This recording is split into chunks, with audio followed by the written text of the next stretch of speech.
Salut à tous, aujourd'hui deuxième vidéo sur la foire aux questions, sur les questions que vous avez posées par rapport aux études d'art, aux écoles d'art et à comment ça s'est passé pour moi pendant 3 ans en école d'art.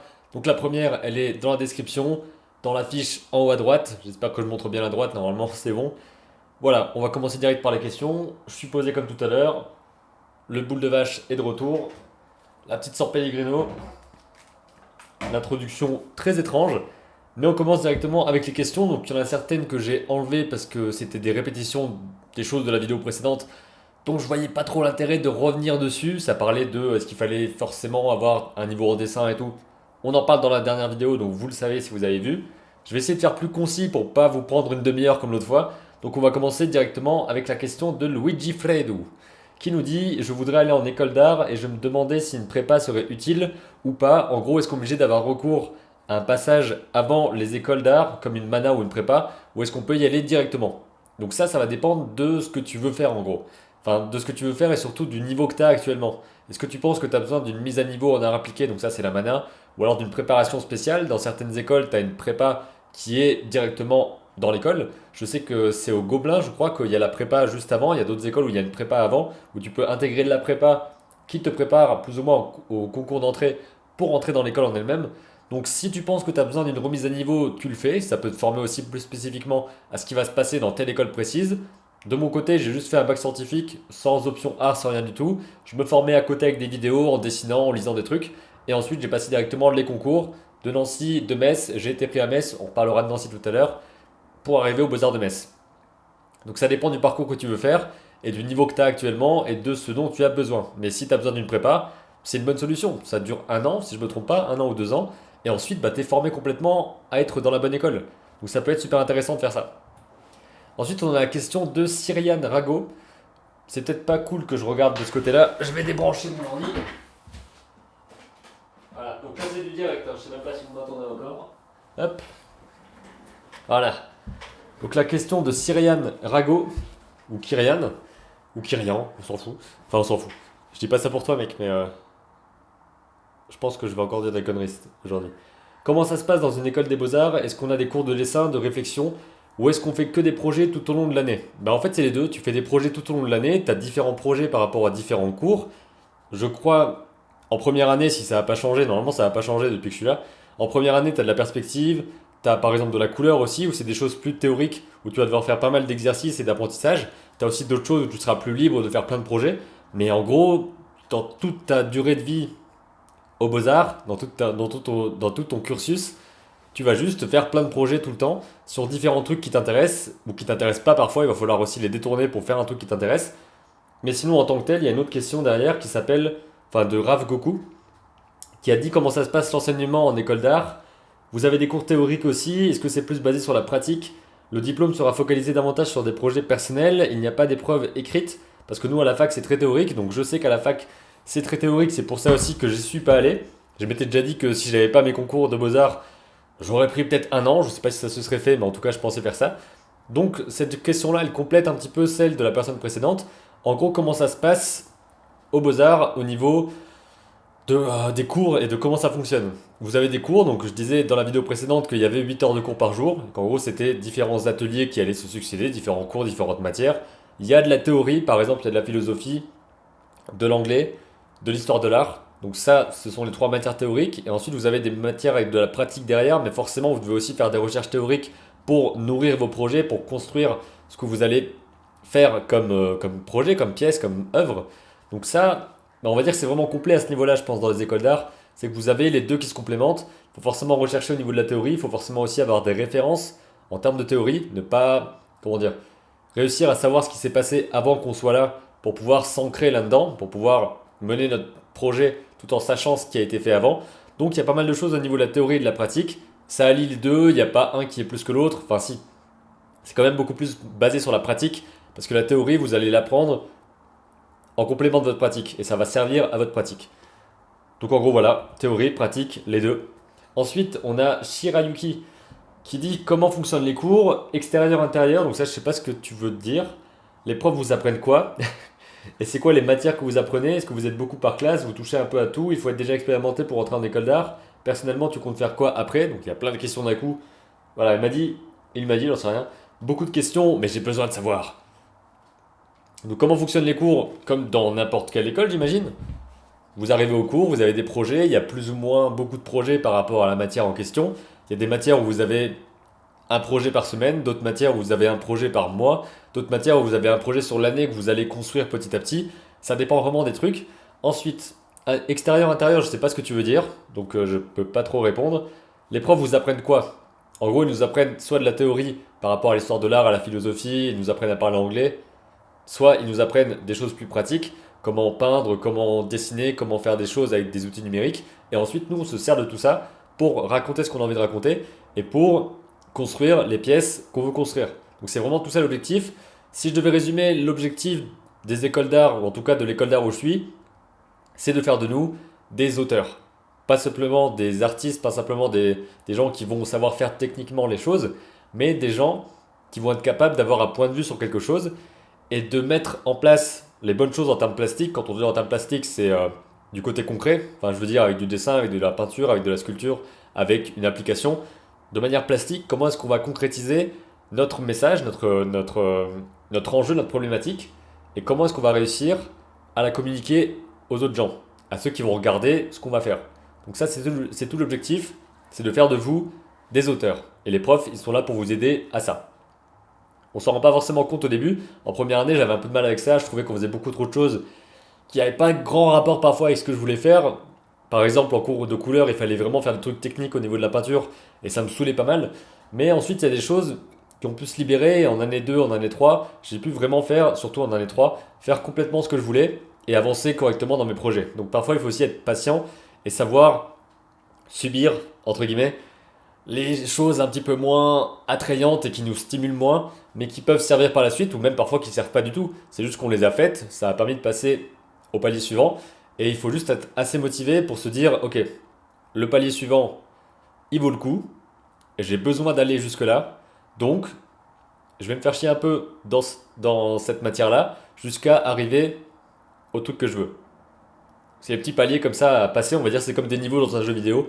Il y a des trucs un peu chiants, on doit tourner en boucle, et ensuite on peut arriver au boss et lui niquer sa gueule, plus ou moins. Même si là j'ai niqué la gueule de personne cette année, hein, vous inquiétez pas. De toute façon je vous le dirai pas si je l'avais fait. Donc est-ce que vous êtes beaucoup par classe? Ça dépend. Donc déjà on est 5 classes, il y a les 5 années. En tout dans l'école on est peut-être 150 étudiants je crois, ou 160. Donc ce qui fait qu'on est divisé comme ça par classe. Donc je sais qu'en première année cette année je crois qu'ils sont beaucoup. Pareil en deuxième année, donc il peut y avoir 30 élèves comme 40.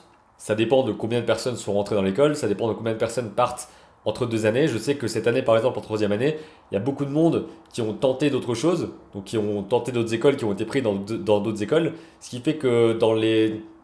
Je sais même pas combien il était, dans les 35 élèves, on va dire, qui étaient dans ma classe en troisième année, il y a plus de la moitié qui s'en va ailleurs, après avoir reçu le diplôme. Donc ça dépend vraiment de ces choses-là. Vous touchez un peu à tout, oui, c'est vraiment ça le truc, c'est qu'on va expérimenter dans plein de choses, des choses qui nous plaisent, des choses qui nous plaisent moins, des choses qu'on pensait qu'elles nous plairaient pas, mais en le faisant, on se rend compte que c'est vraiment cool et que ça correspond à ce qu'on veut communiquer. Donc là, par exemple, pour moi, qu'est-ce que ça aurait pu être pour moi? J'ai pas vraiment d'exemple parce qu'en gros, j'ai fait de l'animation et du dessin, c'est ce qui me plaisait déjà avant que je rentre dans l'école, mais il y a certainement certaines petites parties qui ne m'attiraient pas forcément au départ et qui m'ont plu une fois que je les ai testées. Ou même qui me plaisent pas forcément, mais qu'une fois que je les ai testées, bah, je sais le faire un petit peu. Donc ça pourra aussi servir.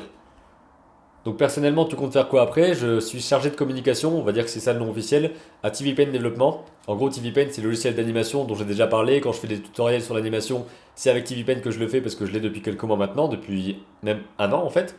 Et donc je vais travailler avec eux au sein de leur équipe pour pouvoir m'occuper des montages vidéo, pour pouvoir m'occuper, par exemple là pour l'instant ça fait quelques mois que je m'occupe de leur page Facebook et de leur compte Twitter, donc si vous regardez les posts qui sont postés, bah, la plupart du temps c'est moi qui les ai mis, donc voilà je me charge de la communication, je vais devoir prendre contact avec les gens qui utilisent le logiciel, devoir aussi démarcher d'autres personnes, devoir communiquer tout simplement autour de tout ce qui se passe dans ce milieu de l'animation avec ce logiciel précis, et ça va être cool, je vous en reparlerai de toute façon, je vous dirai un petit peu comment ça se passe, dans la mesure du possible évidemment, parce que je peux pas tout vous raconter, c'est normal, mais peut-être que j'aurai quelques petites astuces à vous dire par rapport à comment gérer une chaîne en même temps qu'un travail.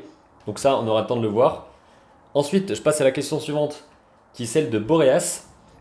Alors, je ne l'ai pas encore lu celle-là, je crois. Donc, salut Benjamin, je voulais te demander que penses-tu des bacs pro avec l'option AMA? Donc, je ne sais pas ce que c'est. Si tu vois ce que c'est, donc non. Je voudrais savoir ce que tu en penses, que ce soit par rapport aux enseignements ou aux rumeurs que tu aurais pu entendre vis-à-vis de cela. Les beaux-arts sont trop chers et certaines autres écoles trop loin. Merci de me renseigner sur cela si tu as quelques conseils ou juste ton avis par rapport à cela. Merci. Donc je sais pas ce que tu dis par rapport à Beaux-Arts option AMA. J'ai aucune idée de ce que c'est.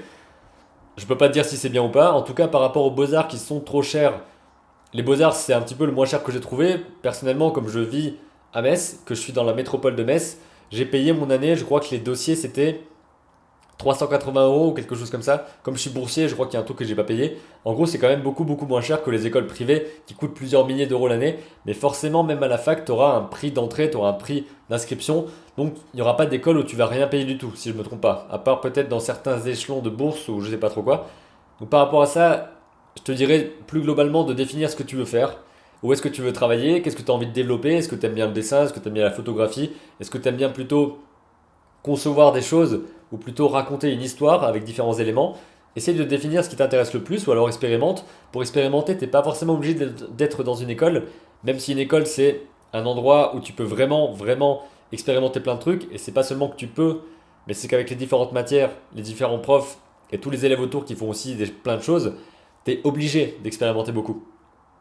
Et à ce moment-là, ça te permet vraiment de mettre en place des tas de choses et de comprendre ce qui te plaît ou ce qui te plaît pas. Donc mon conseil, essaye de mieux comprendre ce qui t'intéresse le plus et essaye de voir par quel chemin est-ce que tu peux y aller. Donc ça passe pas forcément par une école. Peut-être que les tutoriels en ligne, plus te former directement sur internet ou avec quelqu'un de particulier, parce que tu vas peut-être te trouver un mentor, je sais pas, un artiste qui deviendra ton Obi-Wan si tu veux, ou ton Yoda, ça dépend comment tu vois les choses, et qui ensuite va te donner les clés pour pouvoir apprendre plein de trucs. Donc tu peux vraiment trouver plein de solutions. Demande-toi ce que tu veux faire et essaie de trouver le meilleur moyen pour le faire. Si tu as d'autres questions, n'hésite pas à les poser et j'y répondrai aussi dans d'autres vidéos. Ensuite, Juliette qui nous dit: as-tu un avis sur les beaux-arts de Nancy? Que conseilles-tu si on ne sait pas quoi faire après le bac, mais que nous savons que notre objectif est de travailler dans l'art? Donc, comme je le disais dans l'autre vidéo, art et communication, c'est tellement large que ça va être compliqué de dire je veux travailler juste là-dedans, mais je sais pas encore trop dans quoi. Si je reprends mon exemple, parce que le but c'est aussi de parler de mon expérience et c'est le truc que je connais le mieux, quand je suis rentré aux Beaux-Arts, je savais que je voulais faire du dessin et de l'animation. Je me suis ouvert aussi à d'autres matières, je me suis ouvert aussi à d'autres pratiques, donc ça m'a permis de mieux comprendre certaines choses sur certains autres domaines, mais je savais dès le départ que je voulais faire du dessin, de l'animation et raconter des histoires avec ces deux-là. Du coup, ça fait deux. Donc il faut avoir un petit objectif déjà dès le départ parce que travailler dans l'art, ça peut être vraiment super super large. Tu peux être la personne qui est commissaire d'exposition comme la personne qui va faire les œuvres en elles-mêmes.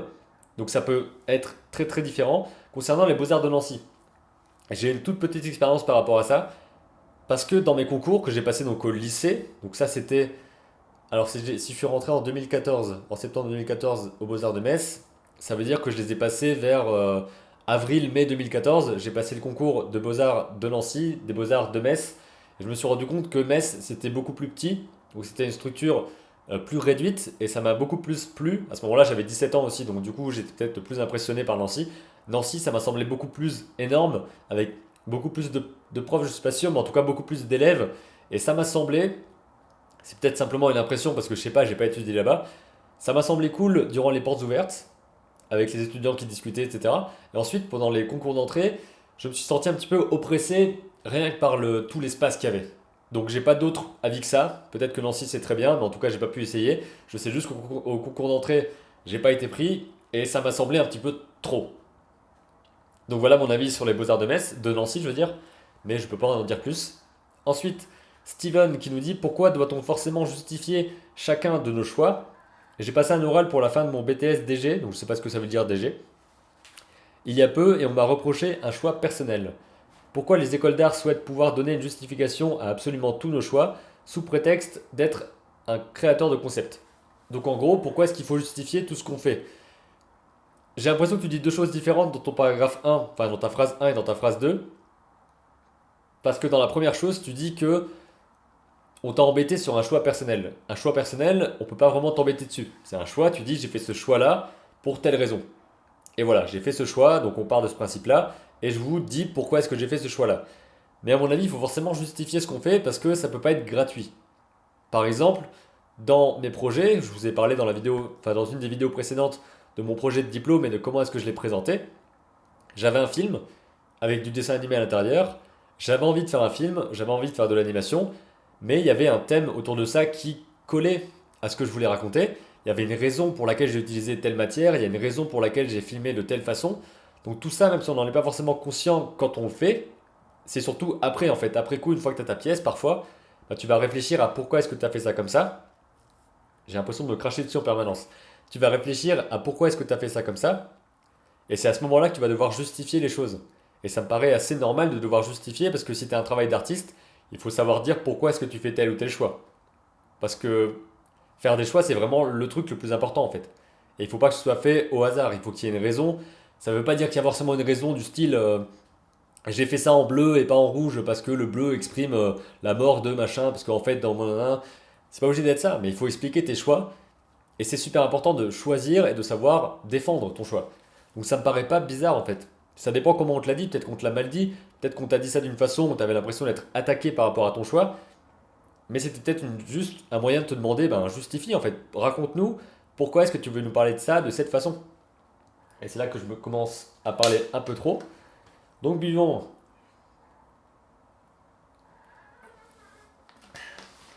C'est pas évident de parler comme ça pendant longtemps, mais je me rends compte aussi que j'aime bien comme ça faire des formats un petit peu plus longs et discuter simplement à ma caméra, parce que je considère que ma caméra c'est exactement comme si je parlais à quelqu'un, dont je regarde les yeux ici, sauf que quelqu'un, quand je parle d'habitude avec quelqu'un dans la vraie vie, il a pas un petit écran sur le côté où je vois ma gueule dedans. Ce serait un peu chelou. Donc j'espère que j'ai répondu à ta question. Après, c'est pas évident, pourquoi est-ce qu'il faut tout justifier?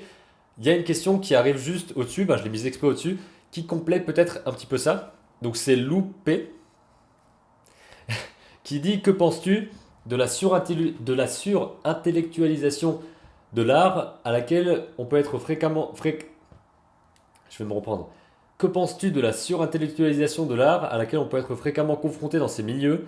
Y as-tu fait face durant ton parcours et as-tu eu un chemin de réflexion à ce sujet? Si oui, quel est-il? Alors parfois, franchement, il y a des fois où je me suis dit, ok, là c'est perché. Des fois, il y avait des explications par rapport à des projets, ou alors on nous montrait des artistes en nous disant pourquoi est-ce qu'ils avaient fait telle chose. Et je me disais, ouais, là c'est vraiment tordu comme raisonnement et je ne comprendrais pas ça du tout. Et après, c'est une vision de l'art en fait. Ma vision, c'est que j'ai envie de faire des choses, de communiquer un message. Donc si lorsqu'on voit la chose, on ne comprend pas ce que je voulais dire, c'est qu'il y a un souci et que j'ai mal communiqué mon intention. Alors que pour certains, ça va peut-être être d'avoir une intention de créer quelque chose et qu'ensuite, il faut parfois faire des recherches ou avoir un texte qui explique ce qu'on a voulu faire et ce qu'on a voulu dire. À ce moment-là, ça me plaît pas forcément, ça me parle pas forcément, mais c'est parce que je suis vraiment quelqu'un qui aime la narration. J'aime bien quand on me raconte une histoire, quand on fait vivre des personnages, quand on me raconte et qu'on me fait vivre une émotion à travers une pièce ou à travers une œuvre ou à travers un film, un livre, etc. Donc ça me parle pas forcément quand c'est pas ces genres de choses-là. Et sinon, concernant la surintellectualisation de l'art, je suis pas historien de l'art. Les cours d'histoire de l'art, c'est pas le truc qui m'a le plus hein, durant le moment où j'étais à l'école. Donc après, je suis pas très percé, très quoi? Pas très percé, pas très perché, très pointu. Voilà, très pointu dans ce domaine-là pour pouvoir te dire ce que j'en pense. J'ai juste que des fois ça me parle pas et des fois ça me touche pas. Et quand ça me touche pas, j'ai un petit peu du mal à rentrer dedans forcément. Donc voilà, il y aurait peut-être un débat. D'ailleurs, ça pourrait être éventuellement l'objet d'une table ronde parce que je pensais faire des tables rondes bientôt. En gros, être sur Skype avec 2, 3, 4 personnes et discuter un petit peu comme sur la chaîne de Teddy Boy RSA ou de Ernesto 2.0, je sais pas si vous les connaissez. En gros, sur leur chaîne, ils font parfois des tables rondes où ils se mettent à plusieurs et ils parlent d'un sujet. Donc ce serait peut-être le type de sujet qui pourrait passer pour ce genre de format. Je laisse placer ça comme ça. Peut-être que certains d'entre vous viendront discuter un jour. Ensuite, on a Michael. Donc Michael, je vous laisse le commentaire si vous voulez le lire en entier, mais je vais juste lire la première question, parce qu'ensuite il raconte son histoire, donc il parle de comment il a eu son diplôme et tout, c'est assez intéressant, mais je vais pas lire tout le truc. Donc il disait, j'aimerais savoir si tu as des cours sur l'art digital ou des logiciels comme Photoshop, Illustrator, etc. Donc comme je le disais dans la vidéo précédente, il y a certains cours qui peuvent être sur ces choses-là, on va apprendre en faisant. J'ai vraiment l'impression que ça va durer plus d'une demi-heure encore une fois, mais c'est pas grave, on va rester tranquille. Donc on apprend en faisant, donc forcément certains arrivent mieux à gérer Photoshop que d'autres parce qu'on a fait plus de projets là-dessus, mais on n'a pas réellement de vrais cours où on va dire ok pendant 5 heures peut-être pas la suite, mais pendant 5 heures, on va apprendre à faire des trucs sur Photoshop, ou on va apprendre à faire des trucs sur Illustrator. Ou alors quand c'est fait, c'est pas forcément fait de la façon la plus optimale parce que ceux qui n'y arrivent pas, ceux qui ont du mal, ont réellement du mal à s'accrocher et à obtenir les conseils dont ils ont besoin. Donc je dirais oui, mais il faut s'accrocher et il faut surtout essayer de s'entraîner aussi tout seul, ce qui n'est pas forcément évident tout le temps. Ensuite, on a Lucie qui dit: je souhaite travailler dans le cinéma d'animation plus tard ou dans le graphisme de jeux vidéo.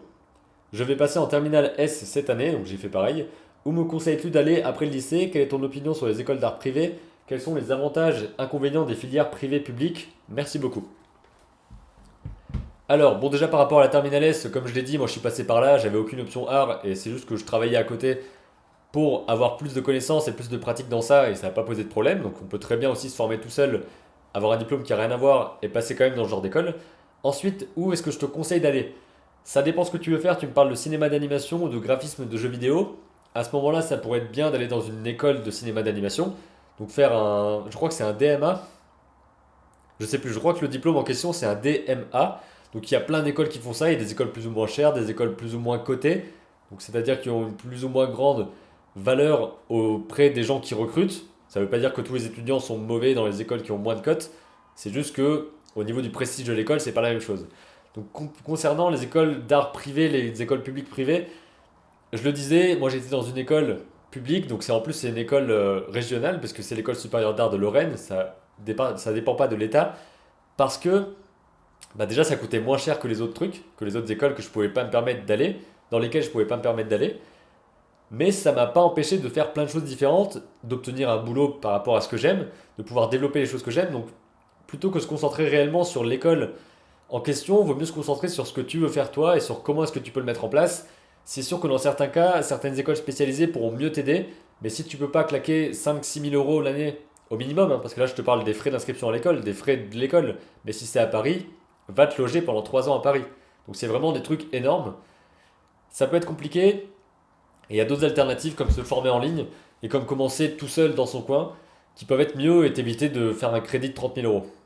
Donc à ce moment-là, niveau privé-public, ça dépend seulement de tes moyens à mon avis. Parce que les deux peuvent t'apporter beaucoup, mais il y en a un qui est vachement, vachement plus cher que les autres. Donc si tu peux te le permettre, vas-y. Si j'avais pu me permettre d'aller au Gobelin, bon évidemment et que j'avais réussi à passer le concours, si j'avais pu me permettre d'y aller, j'y serais allé, mais je me suis dit, ok, on va rester sur du truc. Enfin, si t'as pas l'argent, tu fais pas. C'est un petit peu mon leitmotiv. Et si t'as pas l'argent, tu vas te démerder pour réussir à avoir l'argent un jour pour pouvoir faire les choses. Donc par rapport à l'école des privés d'art, à l'école d'art privée au public, c'est ce que je peux te dire par rapport à ça. Et ensuite, il y a Loupé qui te dit en dessous, donc je vais quand même vous lire. Ah, il parle de DMA, ok. Je vais quand même vous lire, histoire que vous voyez aussi qu'il y a de l'interaction entre vous dans les commentaires et c'est plutôt cool. Alors, je me permets de te donner une petite réponse en plus. Si tu veux avoir un diplôme d'animation, donc c'est bien le DMA, en passant par une école publique, tu dois obligatoirement passer par une MANA. Donc la MANA, c'est la mise à niveau en art appliqué. Et ça, selon ton niveau ou tes envies, ça peut être un inconvénient. Les écoles privées, c'est cher, on est d'accord. Une alternative peut être d'aller étudier à l'étranger, comme en Belgique ou au Luxembourg, pour pas trop loin de la France par exemple, où ils proposent des formations directes sur concours sans avoir besoin de passer par la case MANA. Donc merci d'avoir commenté. En fait, j'aurais juste dû lire ça parce que c'était beaucoup plus clair que ce que je vous ai dit. Ensuite, on a encore une fois deux questions qui demandent s'il faut vraiment être bon en dessin pour entrer en école d'art. C'est pas le cas. J'ai expliqué dans la vidéo précédente pourquoi. Après, on a Binary Randomish qui a trois questions. Donc, question numéro 1, tu as pris l'option communication en école d'art. Quels sont les éléments principaux qu'on vous apprend là-bas, les cours? Donc, je l'ai dit, 6 ateliers. Là, j'ai pas d'autres mains. Donc, imaginez qu'il y a 6 doigts. 6 ateliers qui sont obligatoires. Enfin, comment dire? Il faut prendre 6 ateliers parmi tout ce qu'on nous propose. Là, ma caméra va s'arrêter, donc je vais changer le truc. Il faut choisir, en tout cas en troisième année, 6 ateliers différents. Et ensuite, tu vas dans les différents ateliers, tu fais les différentes choses. Tu as des crédits aussi. Je n'ai pas parlé des crédits, mais en gros, c'est pas des notes pendant l'année, c'est des crédits. Donc, tu as 1, 2, 3 crédits selon les cours. Et il faut que tu obtiennes le maximum de crédits pour pouvoir passer à l'étape supérieure, c'est-à-dire passer au semestre suivant ou passer à l'année suivante. Donc il y a ce système de crédit, je vous laisse vous renseigner sur les sites des écoles. Il y a précisé comment ça marche avec les crédits, avec les notes en A, B, C, D, E, F, FX.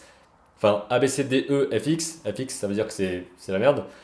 Donc voilà, je vous laisse vous renseigner là-dessus. Ce sera plus précis que moi. Question numéro 2. Est-ce que les profs sont souvent perfectionnistes? Alors ça, je sais pas trop ce que tu veux dire par là. Tu veux dire, est-ce que les profs sont à nous pousser par rapport aux détails et tout? Parce que dans leur pratique perso, je sais pas du tout s'ils sont perfectionnistes ou pas. J'ai déjà été voir certaines expositions de certains profs. Mais perfectionnistes, genre dans leur approche par rapport aux élèves? Je sais pas, c'est un petit peu compliqué à répondre, je vois pas trop ce que tu veux dire. Et quel genre de prof t'as eu? Des profs que j'aime bien, des profs que j'aime moins, des profs qui peuvent m'aider parce que ça correspond à ce qu'ils peuvent, enfin comment dire. Certains profs peuvent t'aider parce que ça correspond à leur domaine de compétences ou à leur domaine de préférence et donc du coup ils sont plus investis pour t'aider à te faire monter dans ton truc.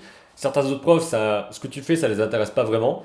Donc à ce moment-là, ben, soit t'as pas leur atelier, soit tu dois te débrouiller pour pouvoir défendre ton projet. Et une fois que tu le défends bien, même s'ils n'apprécient pas, bah, c'est pas grave parce que c'est aussi assez objectif parfois. Même s'ils n'apprécient pas, ils peuvent comprendre ta démarche et te dire ok, tu as une démarche claire, j'apprécie pas, mais tu as une démarche claire, donc tu as les points nécessaires. Donc à ce moment-là, quel genre de prof tu as eu?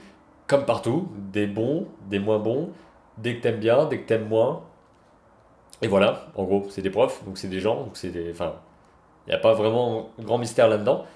Est-ce qu'on se fait des potes facilement en école d'art? Est-ce qu'on fait souvent des projets en groupe? Alors, est-ce qu'on se fait des potes facilement? Ça dépend de ton caractère, ça dépend de ta personnalité, ça dépend si tu es quelqu'un de sociable ou pas. Mais sinon, je pense qu'en école d'art, la plupart, on n'est pas en école d'art par hasard, c'est parce qu'on a envie de partager des choses, on a envie de créer des trucs. On est parfois aussi un petit peu torturé, enfin, il y a beaucoup de gens qui peuvent être un petit peu torturés et qui ont des sujets, vraiment des trucs qui les, comment dire, qui les font vibrer, quoi. Ils ont absolument envie de parler de telle ou telle chose. Donc ça peut être vraiment un terreau assez fertile, c'est une belle expression, un terreau fertile pour pouvoir engager des conversations, pour pouvoir parler. Il suffit de te balader dans les classes, d'aller regarder ce que fait l'un et l'autre et de dire qu'est-ce que tu fais, comment est-ce que tu fais ça, est-ce que tu peux m'aider pour faire tel truc. Et ça peut très vite être bien, tout simplement. Donc t'inquiète pas par rapport à ça, une fois que tu seras en école d'art, tu verras comment ça se passe et tu n'auras pas trop de problème à te faire des amis, je pense.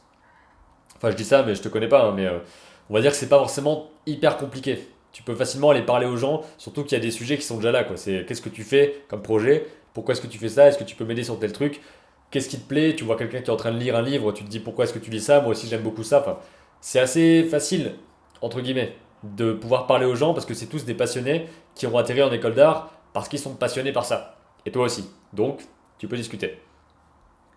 La question de Slow Petite V. Vous avez des super noms des fois, hein. Bonne chance pour ton diplôme, donc merci. J'aime beaucoup l'art, mais je ne sais pas du tout vers quoi me diriger après le lycée. Sur quel métier on peut se diriger dans le monde de l'art? Encore une fois, question trop large. Le monde de l'art, c'est hyper vaste. Tu peux faire tout et rien en même temps. Enfin, c'est vraiment super large. Alors, sois un petit peu plus spécifique et renseigne-toi sur ce qu'il est possible de faire. Ensuite, est-ce que dessiner, c'est important? Donc oui. Enfin, non. Enfin, j'ai déjà répondu. Que faire lors de l'entretien oral? Être sincère ou lécher des bottes? Question un peu étrange. En gros, pendant l'entretien oral, le but c'est juste de montrer que tu es motivé, que tu as envie d'être là et que t'es pas là pour rien. Que tu sais que tu es dans telle école parce que tu cherches tel truc et que tu veux développer telle compétence et apprendre telle chose et développer tel projet.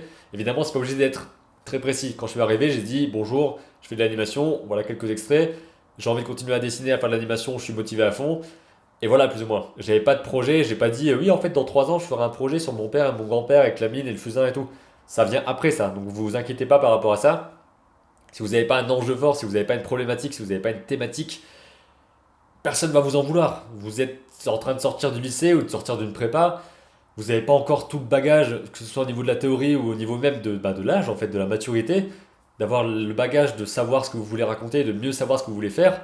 Je veux dire, quand on sort de l'école d'art, là personnellement, moi j'ai 20 ans quand je sors, mais il y en a, ils sortent, ils ont 26, 27 ans, et pourtant ils sont pas forcément définitivement bloqués dans un endroit et dans je vais faire ça pendant tout le reste de ma vie. Donc c'est quelque chose d'assez libre.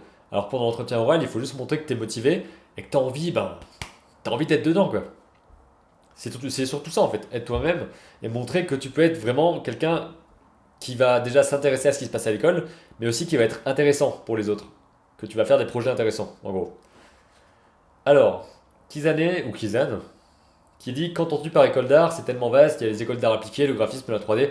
Donc quand je disais école d'art, c'était études d'art en général. Parce qu'on verra, enfin, c'est aussi dans l'opposition un petit peu école versus pas école.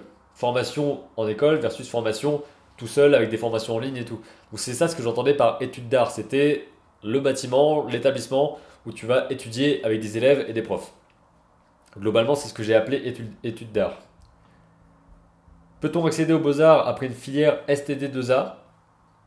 Je vois pas pourquoi on pourrait pas. Tant que tu passes le concours et que tout va bien, tu peux très bien accéder là à ça. Ensuite, Elodie qui m'avait déjà dit ça d'ailleurs il y a quelques temps, il paraît que ton école n'est pas super dans le sens où c'est une petite école pas spécialement connue, et puis la ville, c'est-à-dire Metz, l'environnement ne sont pas bien choisis, t'en penses quoi? Alors, je sais pas où est-ce que tu habites, mais c'est sûrement une sorte de réputation qu'il y a par rapport à certaines écoles, comme quoi celle-ci est mieux, celle-ci est moins bien, etc. Nous, on est une petite école, il y a peu d'élèves, il y a pas mal de profs qui peuvent t'aider sur plein de trucs, il y a assez de matériel pour faire plein de choses différentes. J'ai pu me développer là-dedans, j'ai pu apprendre plein de choses, j'ai pu obtenir mon diplôme, avoir un travail et pouvoir faire ce que je veux dans ma vie. Donc, bah pour moi, cette école est cool, parce que voilà, ça m'a apporté plein de trucs.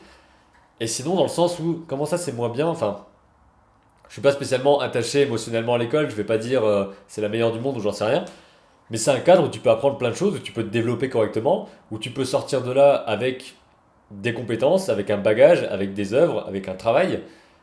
Donc c'est tout ce que je demande à une école en fait, et aussi d'avoir des profs qui soient à l'écoute et qui puissent t'aider. Là, comme on est peu d'élèves, il y a quand même pas mal de profs qui peuvent t'aider sur pas mal de choses.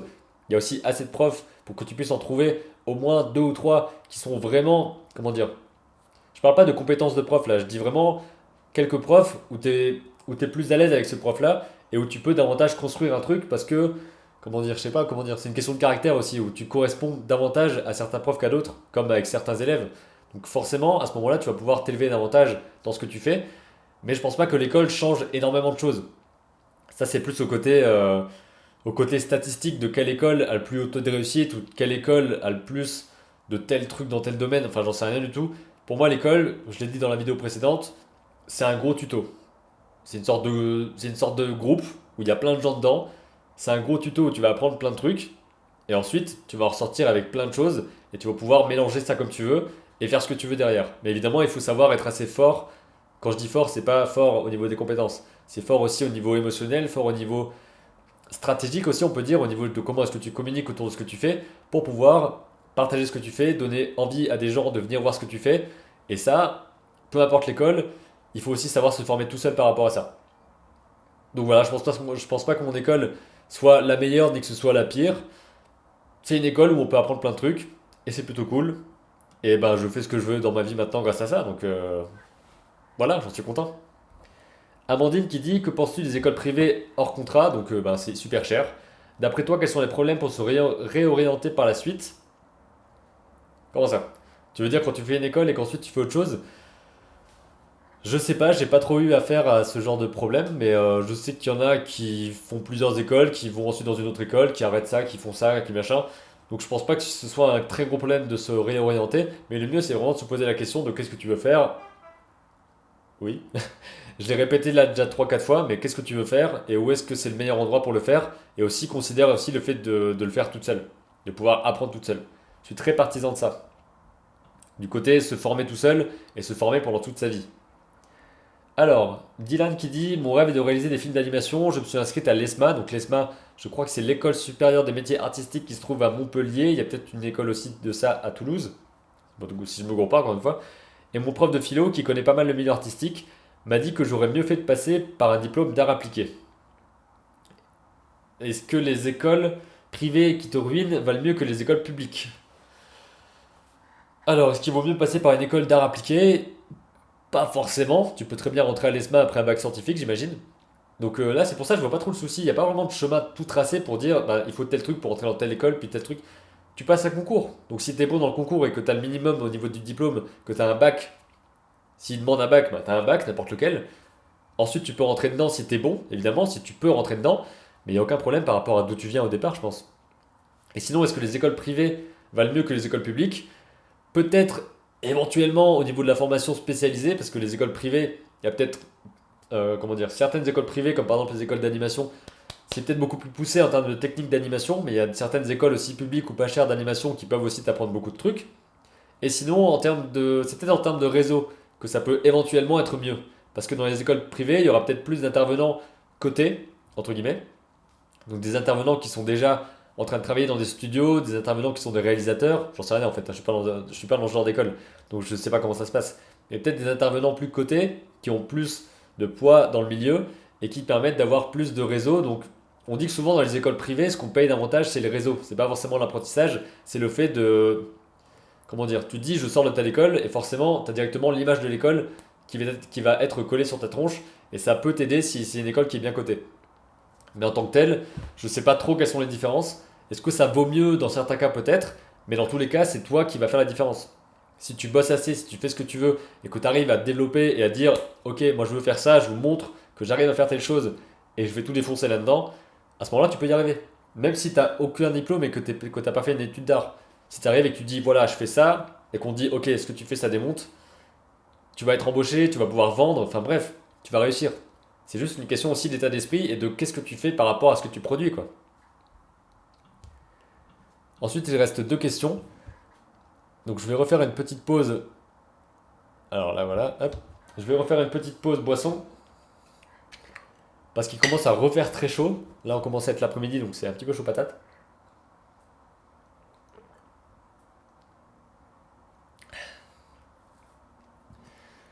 Dites-moi toujours en commentaire si ça vous plaît ce genre de format. Parce que là, j'en sais un peu rien. La première FAQ, bah, je l'ai faite ce matin, mais elle n'est pas sortie, donc j'ai pas eu le temps d'avoir vos retours là-dessus. Donc je sais pas du tout si je suis en train de faire un truc qui va vous saouler ou pas. Ça, on verra bien. Donc là, il reste deux questions. Il y a d'abord celle de Doc Philibox qui nous dit est-ce que l'école favorise plus le côté créatif que le côté technique? Dans mon école, en tout cas, c'est davantage le côté. Je sais pas si on peut dire le côté créatif, mais le côté point de vue, quoi. Le côté réussir à mettre en pratique par le côté plastique, par le côté matériel de la chose, que ce soit du dessin, etc., du côté matériel, avec ton point de vue, ton message et ce que tu veux raconter. Donc c'est comment est-ce que tu as un message à faire passer, comment est-ce que tu le transposes de manière plastique à ton public. C'est aussi simple que ça. Donc c'est pas une école technique, ça c'est sûr, mais tu peux apprendre pas mal de choses avec la technique en faisant tes projets. Et enfin la dernière question, qui est celle de Chloé. Donc lorsqu'on est intéressé par l'animation, quelle est la différence entre ce qu'apporte une école d'animation et des écoles des beaux-arts? Alors encore une fois, j'ai pas fait d'école d'animation, mais je sais qu'en école d'animation, tu es formé vraiment spécifiquement de manière intense à l'animation, comment dire, aux contraintes techniques qu'il y a dans l'industrie de l'animation, en tout cas dans l'image que je m'en fais, hein, aux contraintes techniques qu'il y a dans l'industrie de l'animation, donc comment est-ce que ça marche concrètement dans la production des films, ou dans la production des séries, des dessins animés, etc. Ce qui fait que tu as quelque chose de beaucoup plus précis, de beaucoup plus pointu directement, que dans une école des beaux-arts où, comme je l'ai dit, on t'apprend à être auteur. On t'apprend pas à être technicien d'animation et artiste qui fait de l'animation. On t'apprend à être auteur, à avoir un point de vue, à avoir un message à passer et à le faire passer de la meilleure façon possible avec le bon médium, le bon format, le bon outil. Donc c'est complètement différent à ce moment-là. Je sais que si j'avais été en école d'animation, j'aurais appris beaucoup plus de choses par rapport à l'animation. Parce que dans mon école, on a un atelier animation, mais c'est pas un cours d'animation. En gros, on doit faire un film, on doit faire de l'animation d'une façon ou d'une autre.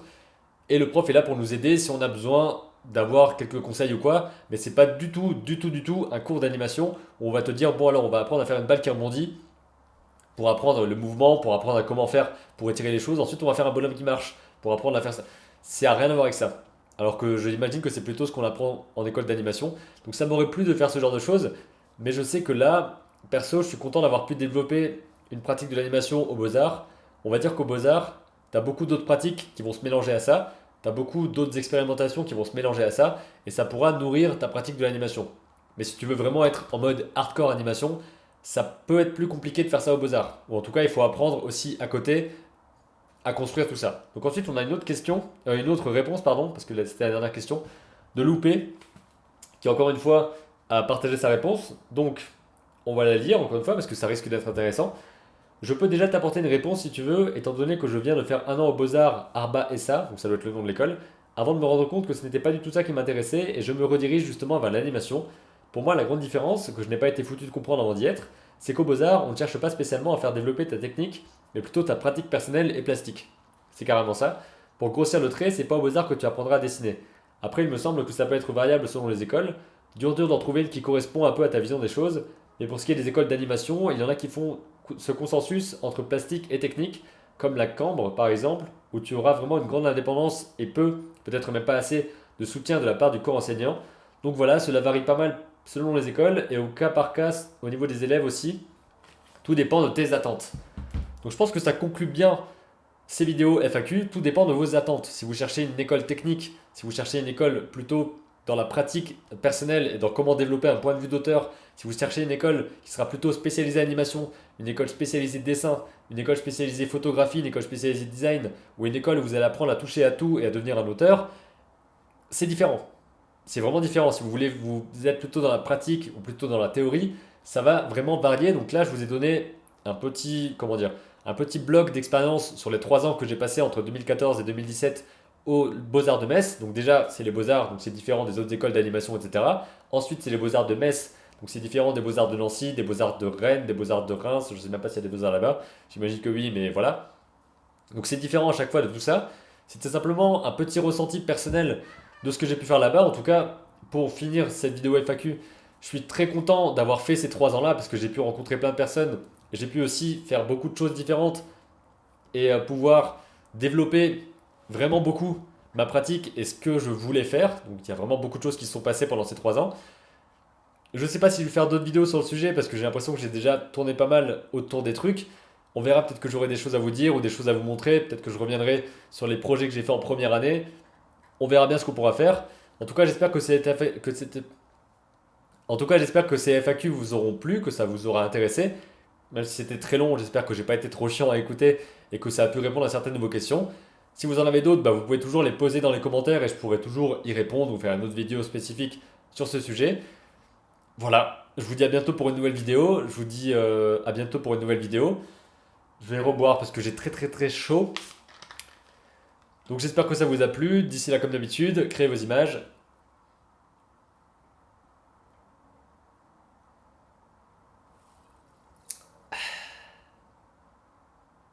Et racontez vos histoires. C'est bien la fin comme ça de laisser un petit moment de gêne. Parce que le malaise, tu vois, ça fait toujours un petit peu de piment sur la fin.